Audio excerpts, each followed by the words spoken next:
Good afternoon, or good evening from wherever you are tuning in from. My name is Angeline Constantinu, and I am the founder and podcaster of Let's Break the Silence with Angeline, where you can find on my website at www.letsbreakthesilence.com. I am on also Anchor FM, Spotify, Google, and Apple Podcasts. So today I have a very, very special guest. A very dear friend of mine who I connected with recently, and she was sharing her story to me of her situation, being in a domestic violence situation and coming out of it much stronger. So Jessica, her name is Jessica. So Jessica is a singer-songwriter from Chattanooga, Tennessee, mother of three, dog mom to Lola, and married to my amazing husband, Jack. She owns a ladies' online boutique, and she sells a vegan line of hair care products, a skincare line, and wellness items. She loves to sing and dance, and she loves helping women get their power back, which is what I do too. So recently started a charity called Safe Haven. So without further ado, here's Jessica. Hi. Hi, Jessica. How are you? I am great. How are you doing? I am doing good. I'm doing great. I love your hat. Thanks, girl. Yeah. Gotta get the fashion down. You got the fashion down. You really, really got it going, girl. So Thank for you. those of you who are watching the live right now, please hashtag live and please let us know where you are tuning in from so we could give you a shout out. And if you are catching the replay viewers, hashtag replay, let us know where you're tuning in from. I'm broadcasting live on my personal Facebook page, my fan page, Let's Break the Silence, and my YouTube channel. So I'm really, really excited here. I'm really excited for you that you're here, Jess, with us. So Jess, because you're a superpower. You are a superpower woman. But I know that life was not always like that. Not at all. No. Yeah. So what happened? Tell us about your journey, because I know that you came out of a very, very bad situation. I did. Yeah. So tell us about that, please. Please tell us about that other journey that you were on, okay? That other life is what I feel like it is. Right. I don't know who that person was, and I'm so glad I'll never see her again. But anyways, so my story started when I was 13 years old. My family and I moved, and I have two older sisters, and they ended up, one got married, one went off to college. So it was like I was an only child. And I think I was lonely, so I was looking for comfort, and I met this boy. And I thought he hung the moon. He was older than me. He had a car, the cool kid. Right. So I ended up, trying to date this guy, and my parents were like, no way. He's 3 years older. Don't you dare. So by them putting up that, basically saying I couldn't see him, what did I do as a teen? I rebelled, right? I started seeing him behind their back. I started doing anything and everything to get what I wanted, do what I wanted. I was a teenager, whatever. But that ended up to a really bad situation. My parents knew, they didn't trust him, but I'm a kid, so I go with what I want to do. So anyway, we ended up running away together. I was 13 years old. And yeah, I didn't tell you any of this. No, you didn't tell me this. No, you did not. I told you my story's pretty crazy. So yeah, we ended up running away together because we were rebelling. I loved him. I had to be with him. And in that moment, he felt his power. He felt like he knew I would do anything he asked. And I did. He said, run away. We ran away. We left from Chattanooga, Tennessee, and there was a report out for me missing teen, and they found us in Texas. Wow. That's how far we got. But the kicker is we ran away with truckers. We hitchhiked. Yes, I know. Like I said, anything he told me to do, I did, because that's what they do. They control you. They manipulate you. They make you feel like they're, the only thing you need in your life. So that's when it started. I was 13. After that, when we caught, basically came home, my parents finally said, okay, fine. She's clearly going to go see him no matter what we do. So they gave in. Then things were smooth sailing. Like, we had a great relationship, so I thought, until I turned 15. And that was the first time he ever put his hands on me. I don't remember what the situation was. I don't remember what I said or did, but he slapped me across the face.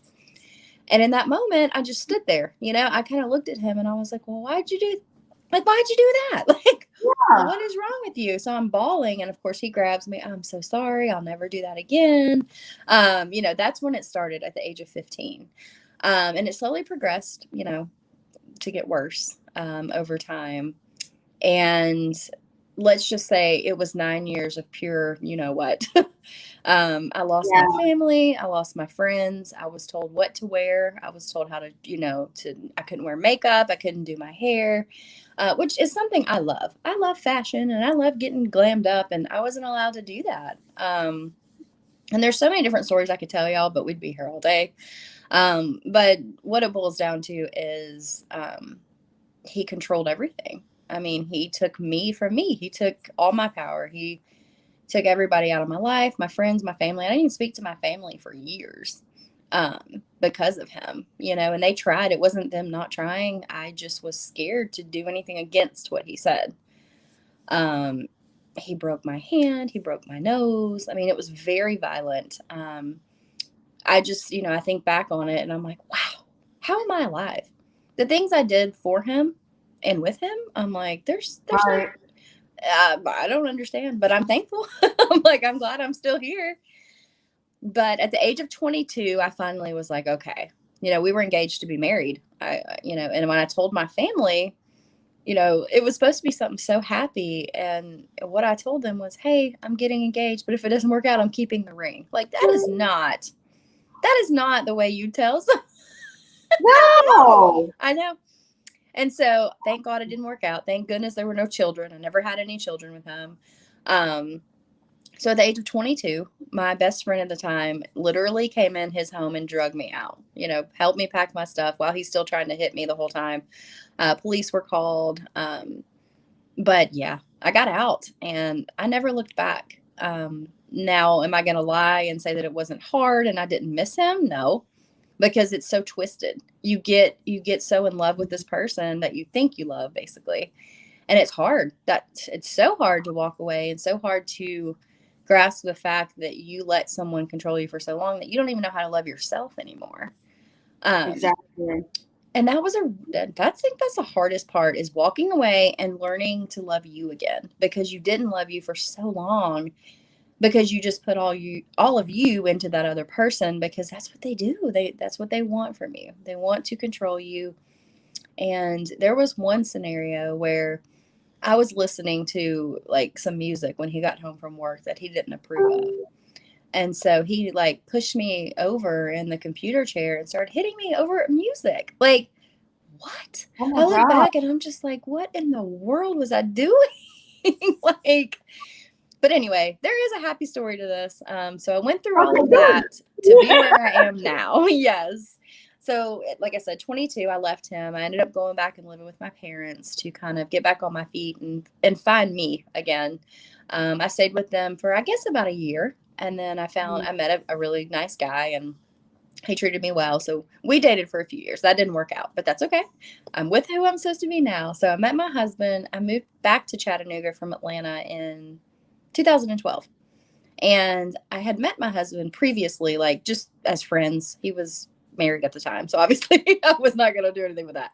We were really good friends. And then him and his wife separated, I guess, in 2011, I think is when it was. And we started dating in 2013. So it kind of went from this amazing friendship. I mean, we were so close, and he treated me so well as a friend, and I kind of put him in that friend zone at first, because I was like, I'm not ready. Like, I wanted to, after that relationship before him, I was like, that's it. I need time for me. Like, I have always been with someone, and I need to just be with me. Right. So, Exactly. yes. So now here we are. I mean, he's my other half. He's my best friend. Like, we are together, help whoever and however, with the Safe Haven. It started out as an online platform for helping people, just to come, offer prayers for them or whatever they need. And it's growing. And, I've been told, I don't know what I'm supposed to do with this, but I know that we're supposed to do something to help women, who have been through a situation, and men, we're not just women. Men go through this as well. So, we just want to help give back, because there are so many people out there who are afraid to speak up. And I'm here to tell you, you can get out. There's help. There's people that can help you. If you even feel comfortable talking to one of us right now, like, if you need out, we'll give you a safe word and we'll help you. But when I was in the midst of that storm, I felt so alone, and I felt like nobody was there. Nobody could understand. They just didn't understand my love for him, all that kind of stuff. So we get it. We've been there. We know. And if you're wanting out, there are ways to get out. That's true. And you talk about women and men having a safe haven. Yeah. That's really, really important. So during your transition, how, I know, like with myself, for me, it was a 1 year transition period. So what did you do during that year? When I went on that emotional roller coaster, for sure. I went into a really dark place, like a depression, and kind of grasping everything I went through, and finally feeling the emotions of it. And I definitely didn't just sit and cry all day. I mean, I got out there and I still went to work and rebuilding myself. And like I said, I ended up meeting a guy within 6 months on that journey, who was a really good friend as well. And he showed me what it was like to be treated like an actual person instead of just an object, I guess you could say. He didn't control me. If anything, I controlled him. Not really. I say that, but like, I was taking back my control. And in the midst of it, I think I was kind of telling him, like, if you don't like this new me, go on, like, I'm not putting up with anything anymore. Right. And you find that. You find what you'll handle and what you won't, like, or accept. I mean, not handle. Like, now I got those high expectations because I was like, I'm worth that. Like, I'm worth being treated well, because I treat people well. There's no reason I can't have the same respect or the same love. So yeah, I definitely went on that journey of like feeling all the emotions, and I went to therapy for a while, so yeah. Yeah, me too. Me too. Yeah. You're not the only one. Actually, no. I went to therapy for about a year. I think I was right at a year as well. Then I stopped for a while, but then I picked it back up in 2012 after 2014. Y'all, I don't even know what year it is. 2015 after I had my daughter. I lost track already. So we're halfway through 2021. That is bizarre how fast time is flowing. When you have fun and you have that freedom to live your life the way you want, and you're not, like I say, in chains. Like, I broke my chains getting out of that relationship. Yeah, life is just so much fun. Like, you just wake up and you're happy and you're not just feeling so drugged down, Exactly. Yeah. You're a superwoman. I want to Tara came back. Tara is here. Hi, hey, Tara. So proud of you. She's so sweet and encouraging. Thank you. Chattanooga, Tennessee, just got off of work and listening to the podcast. Great. Thank you. Thanks, Tara. Thank you for sharing. She's sharing our podcast. And this is my brother from another mother, Naf. Hi. From West Africa. So hello there. Yeah, superwomen. He calls us superwomen. So anytime I do live, he's a staunch supporter of my cause. So anytime I do a live, he says, "Hey, superwomen." I love it. And you know what? He's right. We're superwomen. He's got We are superwomen. That's right. We are superwomen. Definitely. Yeah. So let's take you to where you are now. Okay. Yeah. I'm always happy to tell this story. You know what? I'm really excited to hear about your charity work. Okay. Yeah. So where I am now is I'm still in Chattanooga, which I love. This has always been home. I moved to Atlanta, like I said, with my family, but then I moved back here, found the love of my life, got married. We had a little girl who is Mackenzie. She's 6 now. She's with her grandparents, so she'll be home Thursday. But anyway, where I am now is the best place I've ever been. So happy. And I pursued my passion, which is singing. So last year I got out there when, the pandemic was wild and I was at home all the time, and I was like, no excuses. No excuses. So that's my new motto. Like, don't put off, what is it? Don't put off till tomorrow what you can do today. And that's kind of the mindset I have, is positive 24/7. If you are called to do something, it's your heart's desire, do it. And that's what I'm doing now. I'm singer songwriter. I've had the honor of working with some amazing artists, and I've got a new song coming out on my birthday, August 24th. Woo! It's called Manifest, which is huge. I'm manifesting the life I love, and it's just such a good song. I can't wait for everybody to hear it. I'm so proud of it. That's great. That's great. So that's where I am now. And my husband, he is a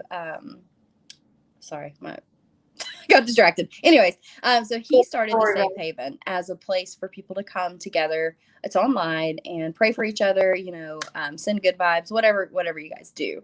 And of course, if there's agencies or anybody around that is asking for help, we try to raise the funds, or we try to help them ourselves if we're able to. And people can talk to us. Like, there's, a lot of people that come to us with all their baggage, if you will, and we help them unload it and move on. And so I guess what we're trying to do now is transform that into a place people can come. Like, we're trying to figure out, it's going to take a little while to get there, but Chattanooga needs this. Chattanooga needs a place that people can come and be safe, away from their abusers, or away from their, whether it's happening now or just a place for them to come to feel at peace. Like you said, their safe haven. It's something that's so important when you're transitioning from that, situation into who you truly are and what you want to be. It's going to be about just making sure they're safe, and they know they're safe. Like, they don't have to worry about anything. Like, everything will be taken care of them for them. So we're in the middle of that, and we're so excited about it because we just know this is what we're supposed to be doing. And I've never been told something so clearly, if that makes sense. Like, that's what you're supposed to be doing. It does. Yeah, it does. And, I do a lot of my talking through my music. So this is the first time I've really spoken about my story, I guess you can say, because it's more about, I put it in music and kind of people can, figure it out that way. Figure it out. Right. Exactly. But it is so important to talk about it, because for so long, you're not allowed to talk. You're not allowed to tell anybody what's going on, because they'll threaten you with your life, or they'll threaten you with, your family's life or your kid's life, or whatever your situation may be. That happened to me many times. If you do this, I'll kill your mom, or I'll, stuff like that. And you do think that they're crazy enough to do that, even if they're not man enough, because he definitely wasn't. He was a little puny thing, but he was strong. Like, he was a strong guy because of the rage that swirled inside of him. I mean, it just came out every day, and you never knew what he did have some good days, where I was treated like, hey, I'm half a person. But most of the time it was, defending my life, basically. So anyway, not there anymore. Exactly. I want to ask a question. Yeah. How did you learn to love yourself again? After, it was very hard. Lots of prayers, lots of studying, finding myself again. I had a lot of motivational books. I got back into church. And I really did, I guess, meditation type things, where I would sit down each day and talk to myself and be like, what you love, what you are. You got to get rid of all this stuff that he implanted into your mind. It's not true. So it took a lot of time, but don't give up. Like, as hard as it is, think about how hard it was, and just know that where you're going is so much better than where you came from. So that's my word of advice. Don't give up. Keep trucking along, because no matter what they've told you, it's not true. It's not true. You're beautiful inside and out. It is I realized that too. I mean, I learned to love myself. It just took a long time. Yeah. And there are days that I can still hear things he said, if that makes sense. Like, I'll look in the mirror and I'll be like, oh man, look, you did that wrong or whatever. Then I'm like, oh no. Don't even. And you have to push it away. I mean, and this is however many years it's been. I don't even want to think about it, but it's been a long time since I've even seen him or like been near him. And the fact that he still sometimes tries to creep in, I'm like, mm-mm. But That's the devil trying to creep in. absolutely. And you just have to kick it to the curb. We don't need that. There you go. Mm-mm. There you go. Don't dwell on it. Don't dwell on Right. it. Yes. I want to read. Oh, this is a very good friend of mine. Her name is Bertie McVaney, and she lives in Texas. Okay, she writes, I think that some women become stronger and self sufficient, and there are others that are broken. All I know is the day I decided to step away, I know I made the right choice for myself and my children. I am now a better person. I have learned I think she says, love myself and know my worth.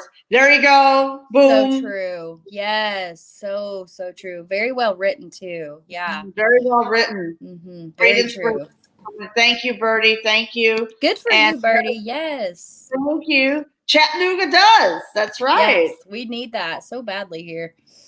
Definitely. Your story is very powerful and inspiring. Thank you. I appreciate that. So let me ask you another. So how did you transition into entrepreneurship? So I'm trying to think of like when that transferred, because I went to college for marketing. I knew I wanted to do marketing. Okay. And I stepped into the business of property management. And you do a lot of reach outs to people and constantly on the phones and going to businesses and marketing. And I also went to school for fashion merchandising because I knew I wanted to do something with fashion, but I didn't know what. Yeah. You are very colorful today. I am colorful. Look.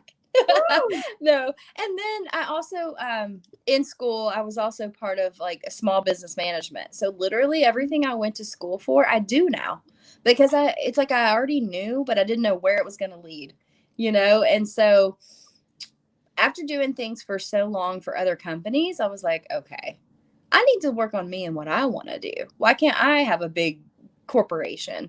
So it was kind of that mindset of if they can do it, I can do it. And so I started the ladies boutique in 2015, and it's still going hot. It's growing more and more, especially through the pandemic. It got like really busy because nobody was going out shopping. Everybody was online. So my boutique is snazzygalboutique.com if you guys want to check it out. It is ladies, lots of, jewelry, clothing, shoes, stuff like that, accessories. Miss Tara, who's on here, is a huge supporter. She loves all the stuff. I swear half of what she owns is from me. What is the website again? Let me just mark it down. Sure. So it's Snazzy, SNAZZY, Gal, GAL, boutique, which is BOUTIQUE.com. I know I talk fast, sorry. So, that kind of was exciting to do that. And I didn't want to stop there. So I started, venturing out, and I finally found a company that I love that literally meets everything that I feel like is so important. Because I changed my lifestyle 3 years ago. I became a vegetarian. I'm all about the animals and like saving the animals. And then 2 years ago, I said, okay, that's not enough. I want to be a vegan. So I quit. I can't just do it a little bit. I got to go huge, So, in other words, you have to go all in. I do. That's how I am. Everybody's like, you're such an overachiever. And I said, well, for so long, I wasn't allowed to be. And so now I'm like, the sky's the limit. My husband is probably the most supportive person you'll ever meet. And he is behind me in whatever venture I'm on. He's like, let's do it.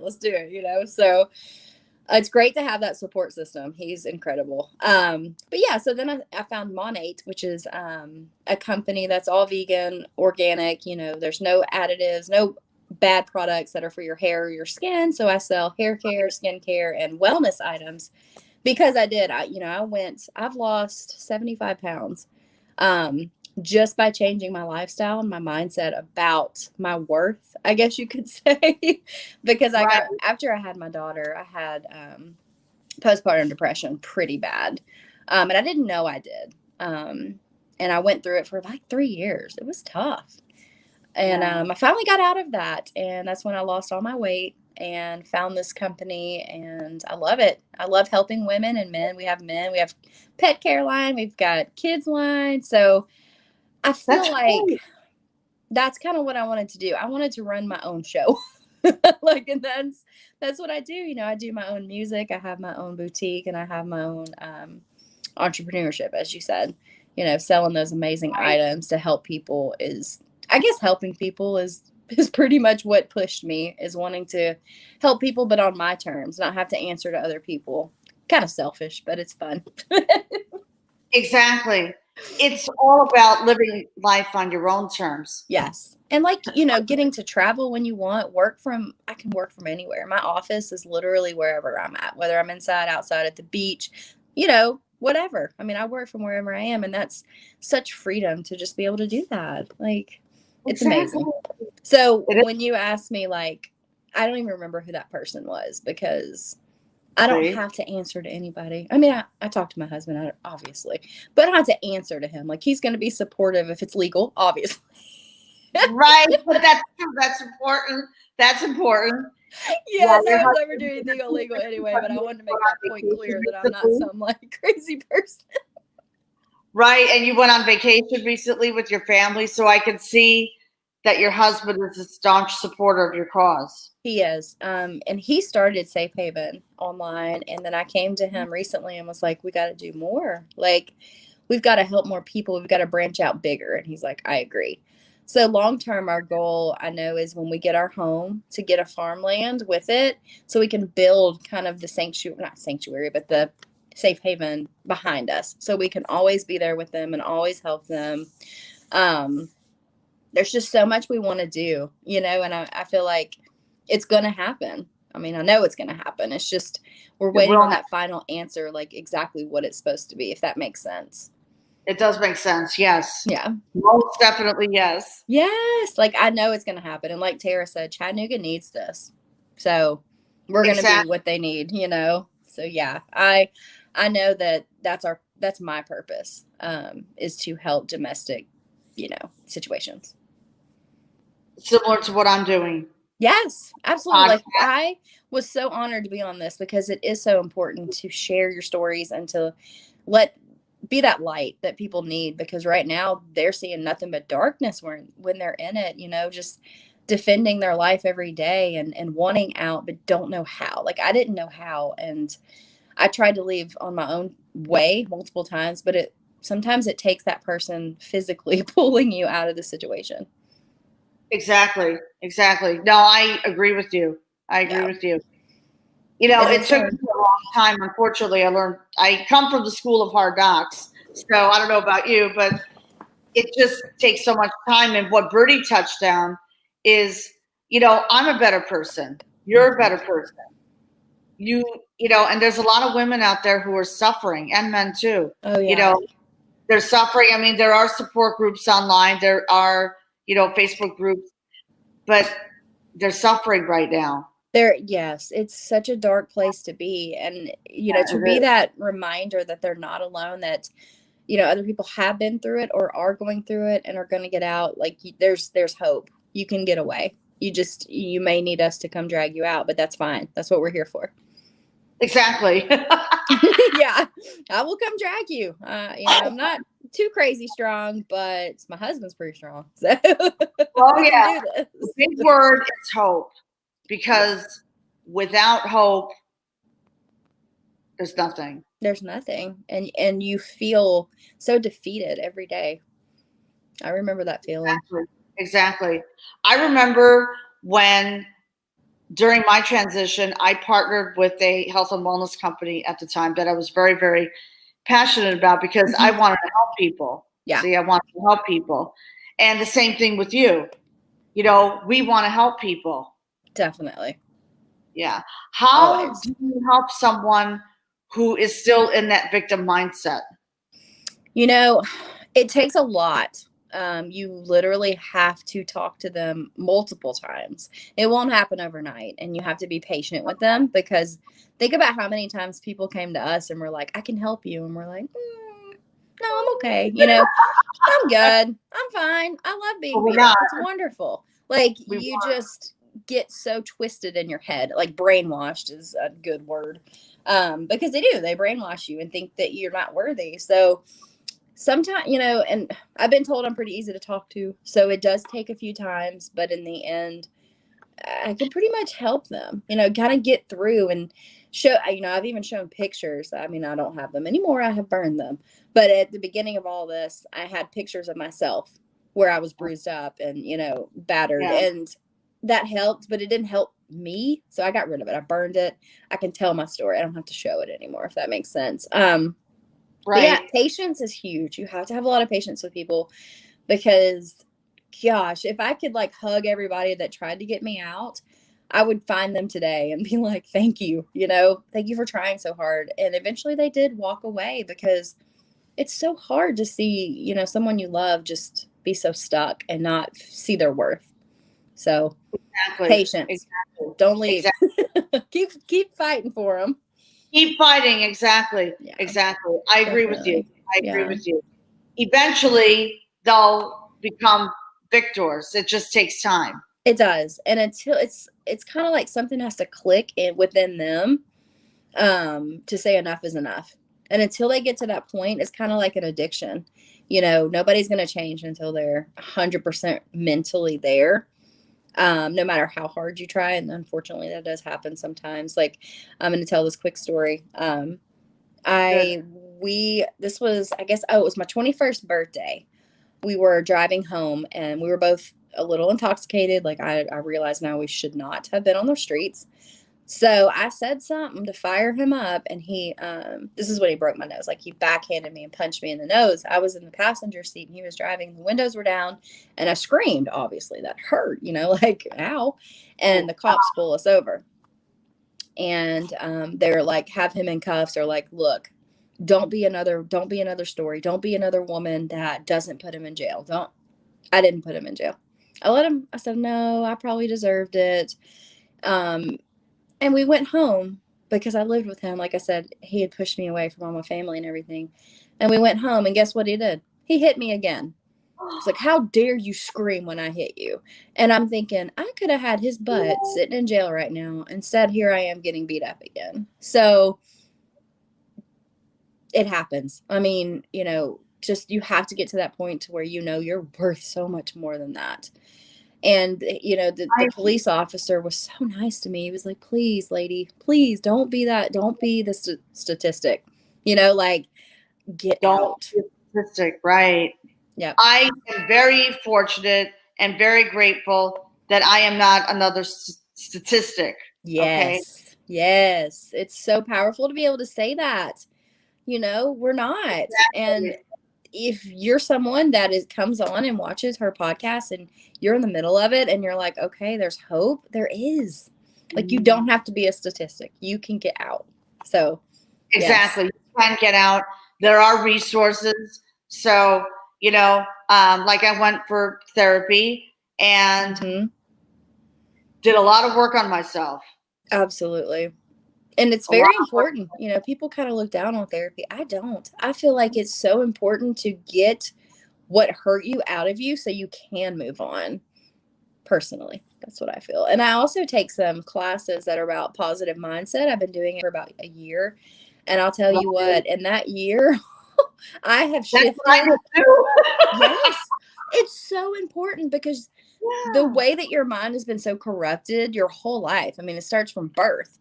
And having to retrain your mind, like how to think about everything in a positive light, your life becomes weightless is how I can think. Like, you just have so much taken off of you because you don't look at it the way you once did. I don't know. I feel like that's important too. Like, therapy is so important, but you also need to have some kind of positive thing to balance out the negative you're trying to get rid of. I feel like that goes hand in hand. And I didn't know that for a long time. And I feel like over the last year, I mean, I went out and did my music, I was like, I'm able, nobody's stopping me. And it was scary to get out there and sing about the heartache and the trauma, but it was that final push I needed to finally get it out of me. It's gone. Like, I can talk about it now and not be like, is he going to come get me? Like, no, he's not. He's not. And if he tries, good luck, because I am powerful. Good luck. Your husband's a strong guy, so I don't think there won't be Yes. And if he was to approach me today, he would be like, I can't control that. No, you We're different cannot. people. We're different now. You Oh, know, we are I'm not. powerful. We are powerful super women, but Yes. it's mindset. It's important to work on your mind, especially during that time period, because the abuse has been so ingrained in you Oh, yes. Yeah. that you feel worthless. So Oh, it's important to get your self worth back. I remember also like one day I had a really good day. I thought I looked really pretty and like I was looking at myself in the side mirror in the car and he's like, seriously, just because some people told you you're pretty doesn't mean you are. And I was like, What? yeah, I guess you're right. Like we went to church because he put on this image that he was a good guy. And I had done my makeup and done my hair, and I was like, I look really nice today. And people would come up and said, you're so pretty. And he was not the most handsome guy by any means. So I constantly got the compliments and it pissed him off, I think. And Probably. so I felt confident that day. And he's like, it's your ego. You're trying to please your ego, blah, blah, blah. He's like, just because they said you're pretty doesn't mean you are. And that's what I mean. Like, the people that are the most insecure that want to beat on you are the ones that need the most love in this world. Like, I pray that he changed and found God and like he's a better man or actually a man at all, because I don't feel like, he was just a kid. He was such a kid. Yeah. But Never grew up, but yeah, stems from early childhood. absolutely. I mean, from what I was told, his father was the same way. Now, I don't know if Okay. that's 100% true, but that's what I've been told. So I know that it sometimes comes from that, like seeing it or hearing it, or sometimes even people pick up on it from shows. Like they think, oh, I wonder if that's how you treat women, like, or movies. And I'm like, no, we really shouldn't Right. make that into like a bright light situation. That's never good. So anyway, I'm like, yeah, Do you feel that the issue is swept under the carpet still? I don't. I feel like I have faced it head on and tackled it and buried it, burned it away. That's a whole different life. Like, I don't even, it's so crazy to be able to openly talk about it today. Exactly. I love it. It makes you feel like powerful as like Superwoman. Like you can do anything. Exactly. More and more people are coming out. And I know Yes. last year during the pandemic, when everyone was, basically shut in, actually cases rose last year. Yeah. Domestic violence, because couples, they were stuck together. Yeah. It's awful. And Yeah. I can see how it would rise because most of the time you're away from people, a lot. And then you're forced to stay with this person. Yeah, it's awful. I hate that so much. I do. Exactly. I just really hope those numbers keep going down and people keep talking more and people keep getting the help that they need. Exactly. Yeah. And, helping them find their voice, because so important. That's my biggest thing, is that everyone has a voice. Oh yeah. Women have a voice, especially women, Yes. they have a voice. They have a voice in this. And so how did you regain your power back? So that was my next. Oh, that took a long time. Like I said, getting into a new relationship and having the expectations of not accepting anything less than how I would treat a person was very powerful.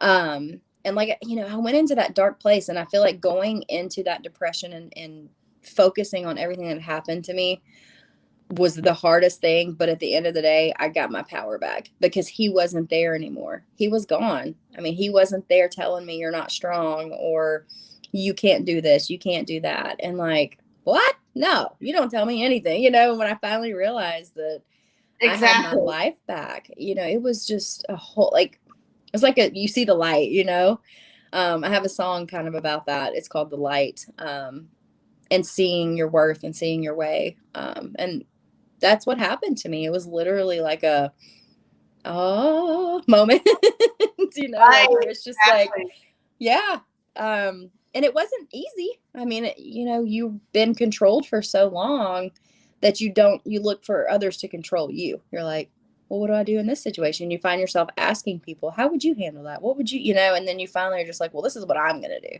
This is how I'm going to live my life. And you're in the driver's seat again. And it's the best feeling ever.